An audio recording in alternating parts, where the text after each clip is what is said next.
Lo que los manuales de historia escritos en Madrid intentaron borrar durante más de un siglo, lo que la corona española quiso enterrar bajo el peso de la vergüenza, es el sonido. El sonido de 5.000 soldados imperiales, veteranos de 100 batallas, rompiéndose en pánico absoluto en las áridas laderas de la cuesta de Chacabuco. Es el ruido sordo de los mosquetes españoles cayendo al suelo polvoriento, no por orden, sino por terror. Es el murmullo desesperado de hombres que, hasta hace unas horas, se creían dueños de un continente, y ahora solo buscan con la mirada a un oficial patriota para rogarle por su vida. Es febrero de 1817. El ejército de los Andes, la fuerza improbable nacida en Cuyo, acaba de materializarse desde las nubes para empujar al imperio español a un abismo del que nunca saldrá. En un mapa desplegado sobre una roca, el general realista Rafael Maroto sigue con el dedo las líneas de avance criollas que se cierran como una tenaza sobre sus tropas y entiende lo obvio. Intentar resistir es un suicidio. Entregarse a esos hombres que cruzaron el techo del mundo es la única chance de sobrevivir.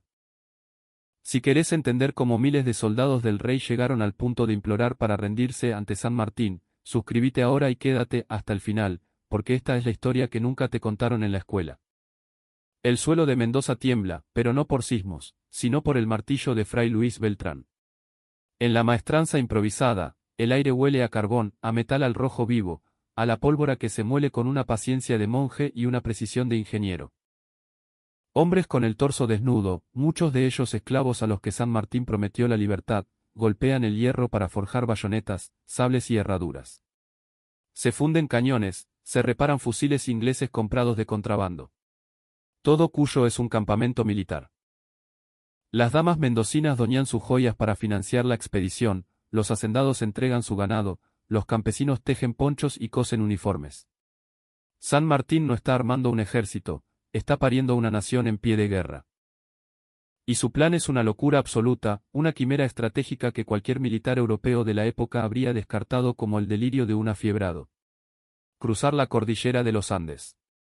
No una patrulla, no un grupo de exploradores. Un ejército entero.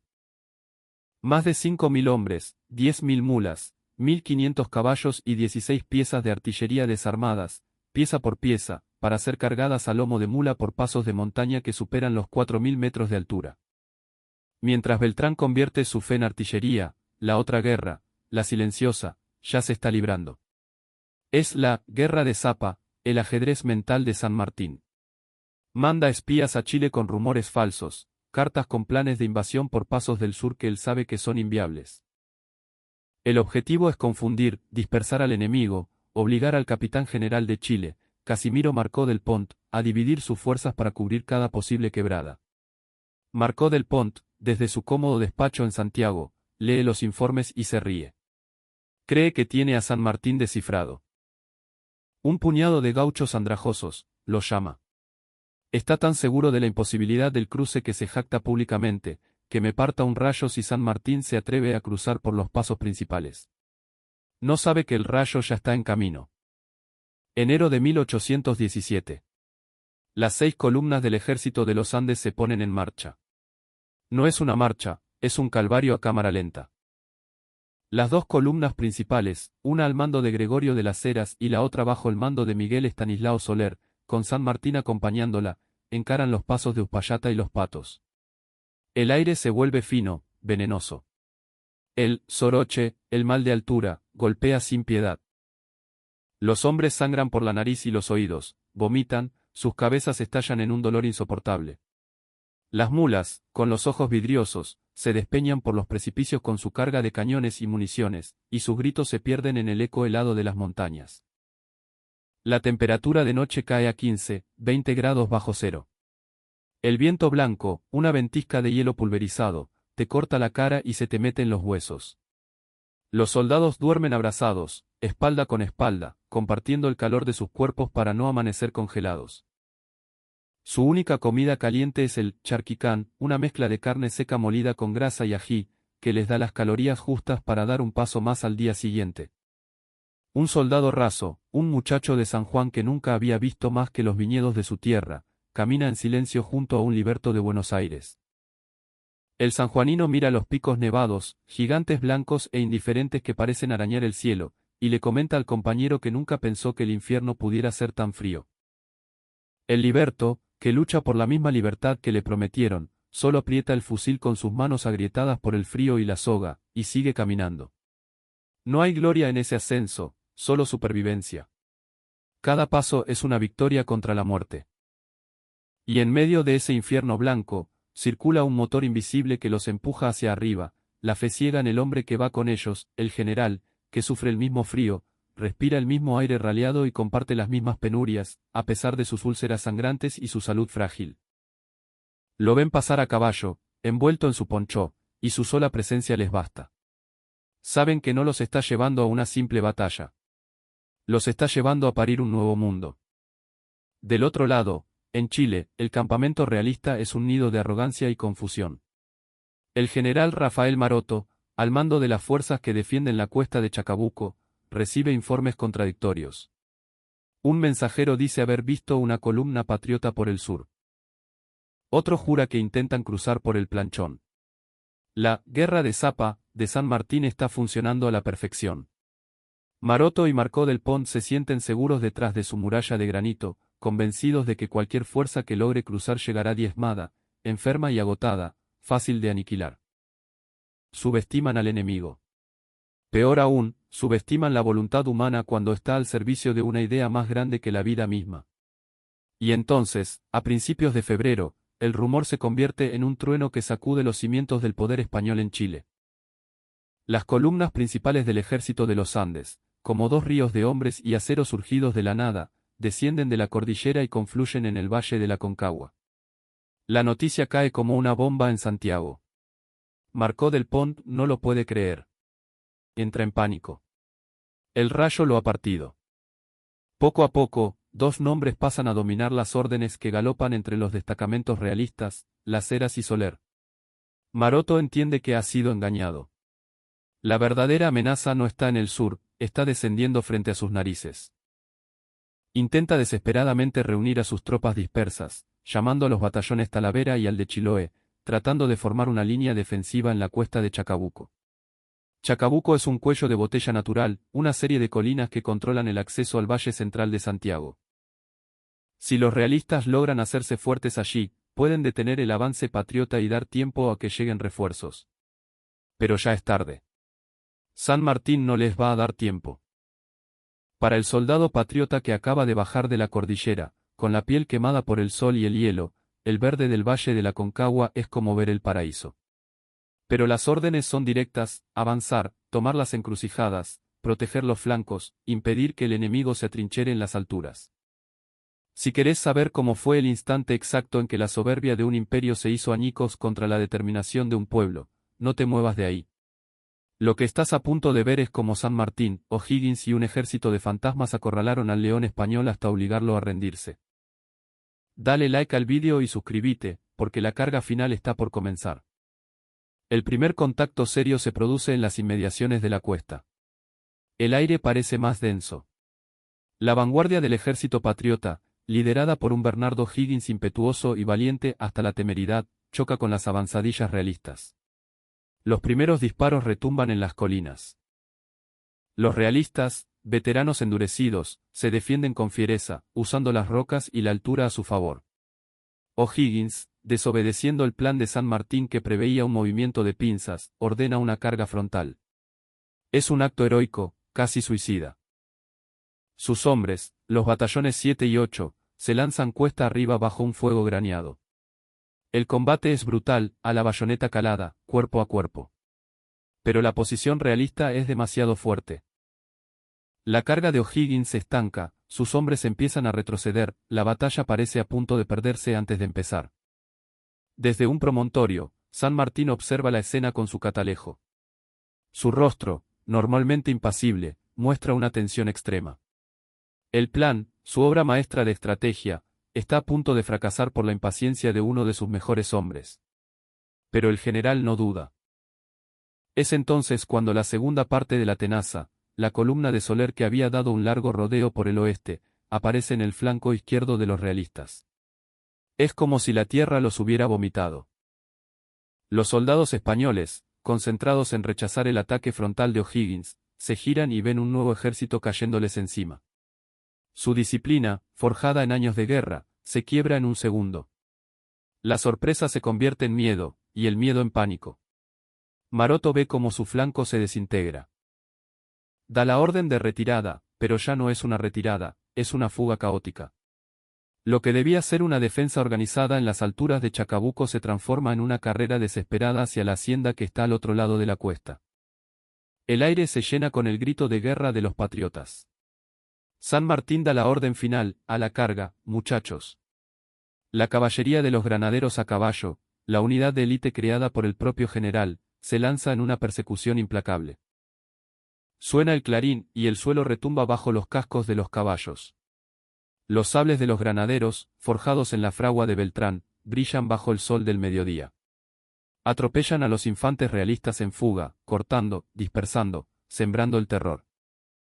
Los soldados del rey tiran sus fusiles, sus mochilas, todo lo que les pese, para correr más rápido. Ya no piensan en luchar, solo en escapar de esa marea imparable de ponchos y acero. Dentro de los grupos de soldados realistas que corren despavoridos, el clima cambia del cansancio al terror absoluto. Un sargento andaluz, que luchó contra Napoleón en Bailén, mira hacia atrás y ve a la caballería criolla caer sobre sus hombres como una jauría de pumas, y comprende que el cerco es total, que no hay escapatoria. La elección se reduce a cada minuto. En varios grupos, la misma frase se repite en un castellano peninsular lleno de angustia: mejor entregarse a estos salvajes que morir desangrado acá. Cuando el humo de la pólvora se disipa un poco, la visión que se abre para los patriotas es más amplia que en cualquier combate anterior. A lo largo del camino hacia la hacienda de Chacabuco, se extiende una masa oscura de hombres derrotados. Regimientos enteros, como el de Talavera, que habían sido el terror de los patriotas, ahora son una turba desmoralizada. Oficiales de alto rango, con sus uniformes vistosos ahora cubiertos de polvo y sudor, son rodeados por gauchos a caballo que los miran con una mezcla de odio y curiosidad. Es en este punto que la naturaleza de la operación cambia. Ya no se trata de perseguir y destruir. Se trata de gestionar una victoria aplastante. San Martín, con una visión que va más allá de la batalla, sabe que hay más valor en capturar una fuerza organizada, en quebrar la moral del enemigo para siempre, que en aniquilar a sus restos en combates dispersos. Pero para eso hace falta algo raro en el fragor de la victoria: la disciplina de no matar al vencido. La tarde avanza y una calma tensa se apodera del campo de batalla. Entre los cuerpos de los caídos, grupos de soldados realistas empiezan a levantar las manos, a agitar pañuelos blancos improvisados. No hay un ultimátum formal, no hay un texto escrito. El ultimátum ha sido el sable de los granaderos y la bayoneta de los cazadores de los Andes. El mensaje es claro: la resistencia ha terminado. La gran unidad realista está completamente rota. Si no se rinden de forma organizada, la matanza continuará hasta el anochecer. Del lado español, los oficiales que aún conservan algo de autoridad dudan en confiar en la clemencia de un enemigo al que han masacrado durante años.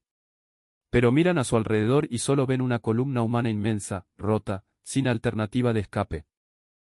El silencio pesado que cae sobre la cuesta no es de heroísmo resignado. Es el sonido frío de quien calcula cuántos de sus hombres puede salvar si ordena bajar las armas. Mientras los oficiales realistas discuten la rendición en corrillos improvisados, la mayoría de sus soldados ya ha tomado una decisión. Comienzan a caminar lentamente hacia las líneas patriotas, con las manos en alto. Algunos tiran sus mosquetes con rabia, otros con un alivio infinito. Entre los patriotas que vigilan el avance, la pregunta que corre en voz baja ya no es si el enemigo volverá a atacar, sino si el general Maroto tendrá el valor de entregar su espada en persona. Y cuando la última luz anaranjada del atardecer tiñe las cumbres andinas, ese encuentro inevitable entre los vencedores y los vencidos decidirá no solo cuántos soldados bajan las armas, sino también qué recuerdo imborrable se llevarán los hombres del rey al escuchar, para siempre, el nombre del ejército de los Andes. Poco antes del ocaso completo, la rendición se vuelve masiva. De lejos, surgen hileras de figuras caminando despacio por el camino, brazos erguidos, sin gorros, sin fusiles. Son batallones enteros que avanzan para entregarse. Por reflejo, algunos soldados patriotas levantan sus armas. Luego, sus oficiales les ordenan bajar los cañones al ver que aquellos hombres avanzan cargando solo su propia fatiga y el miedo a morir en el momento equivocado. Tras aceptar la realidad de la derrota, el comando realista envía a sus oficiales a cruzar la tierra de nadie. Traen una aceptación de los hechos, rendición incondicional a cambio de que se respete la vida de sus hombres. En el puesto de comando improvisado de San Martín, sus oficiales escuchan, hacen pocas preguntas y dejan claro que el proceso debe ser inmediato, sin maniobras para ganar tiempo. El reloj corre. Cada hora que pasa es una oportunidad para que Marcó del Pont organice una nueva defensa en Santiago. A medida que la luz del día muere, la escena crece más allá de cualquier expectativa. Del polvo de la derrota emerge una corriente humana que parece no tener fin. Oficiales patriotas organizan a los realistas en filas compactas, llamando a los regimientos por su nombre, alineando a hombres que ahora deben presentarse disciplinadamente ante el enemigo que dicta el ritmo. Del lado argentino surgen puntos de recolección donde los soldados mandan largar fusiles, pistolas, sables y cornetas en un solo lugar, apilando el arsenal de un imperio bajo la vigilancia de centinelas que todavía no han quitado el dedo del gatillo. En pocas horas, lo que antes era un ejército orgulloso se transforma en un enorme campo improvisado de prisioneros de guerra. Las cifras finales sellarían la magnitud de la hazaña, más de 500 realistas muertos y 600 prisioneros, incluyendo la totalidad de los batallones que formaban el núcleo del ejército. Entre ellos, decenas de oficiales y el propio general Maroto, acostumbrados a mandar, ahora en la fila esperando órdenes de soldados criollos, muchas veces más jóvenes que sus propios hijos. Para las Provincias Unidas del Río de la Plata, ninguna otra batalla había tenido una escala semejante. El material capturado ayuda a dimensionar aún más el tamaño de la victoria. Se incautan banderas, cajas de municiones, piezas de artillería que habían logrado cruzar la cuesta y ahora apuntarían hacia Santiago en manos patriotas.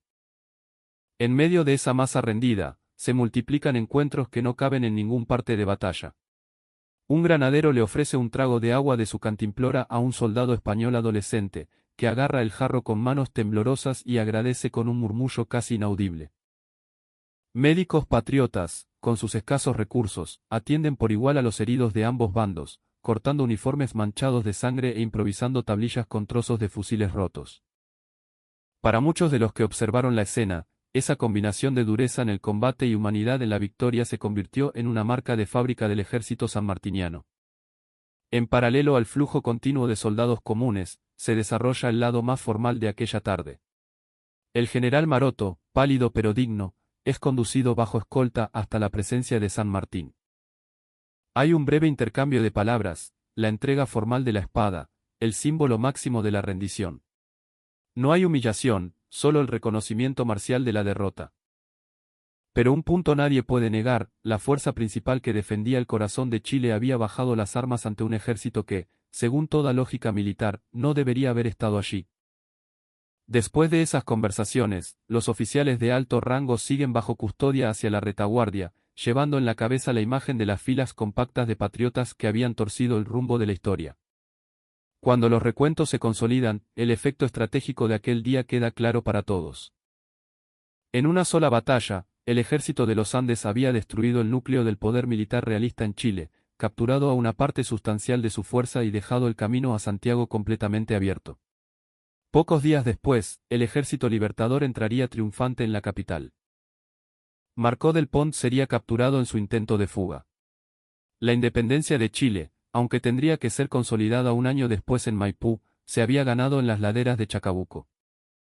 En relatos posteriores, observadores militares de todo el mundo destacarían que el arco entre el Plan en Mendoza, el cruce de la cordillera y la batalla de Chacabuco probó que aquel ejército sudamericano no era una montonera, sino una fuerza profesional capaz de ejecutar una de las campañas militares más audaces de la historia universal. Para los hombres que vestían el uniforme azul y blanco, el peso de aquella escena iba mucho más allá de los números. Muchos recordaban que meses antes en Mendoza los llamaban locos, idealistas o simplemente el ejército de los pobres. Ahora, miraban un valle entero tomado por los soldados del rey rendidos a ellos bajo la bandera del sol. Aquella columna interminable de soldados rendidos en Chacabuco se convirtió para siempre en la prueba de que la libertad no se pide, se conquista. Al cruzar una barrera que la naturaleza misma parecía haber declarado infranqueable y destrozar al ejército que la custodiaba, el ejército de los Andes no solo liberó un país, sino que le demostró al mundo que la voluntad de un pueblo es una fuerza más poderosa que cualquier cordillera. Para el alto mando patriota, la secuencia Mendoza-Andes-Chacabuco pasó a ser citada como el ejemplo perfecto de planificación, audacia, ejecución impecable y victoria total. Con el ejército realista en Chile neutralizado, la guerra de independencia sudamericana entraba en su fase final y el camino hacia el objetivo último, Lima, el corazón del poder español, estaba despejado. En Argentina, sin embargo, la verdadera dimensión de esta hazaña a veces se pierde en el bronce de las estatuas. Por mucho tiempo, la historia del cruce se contó más como una leyenda que como la proeza logística y estratégica que fue.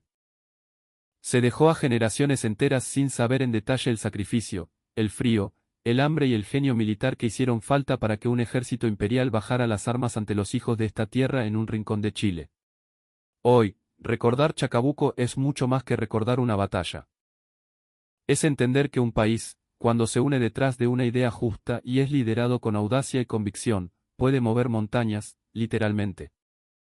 Cada vez que la bandera argentina flamea en una escuela, que un regimiento histórico desfila o que se nombra a San Martín, se reafirma que no hemos olvidado lo que aquellos hombres hicieron lejos de casa. La rendición en Chacabuco también deja lecciones que atraviesan el tiempo. Demuestra que una nación considerada periférica puede asumir un rol central en la historia cuando se atreve a pensar en grande, cuando se organiza y cuando lleva hasta las últimas consecuencias sus convicciones. Y que es posible ser implacable en la lucha y humano en la victoria. Cuidar de esta memoria hoy es tan estratégico como fue planificar aquel cruce en 1816. Porque el pueblo que olvida de lo que es capaz, termina dejando que otros le digan cuál es su lugar en el mundo. Si crees que la historia de los patriotas y del ejército de los Andes no puede desaparecer entre fechas y nombres de manuales, comenta desde donde estás mirando, suscríbete al canal, activa la campanita y compartí este vídeo.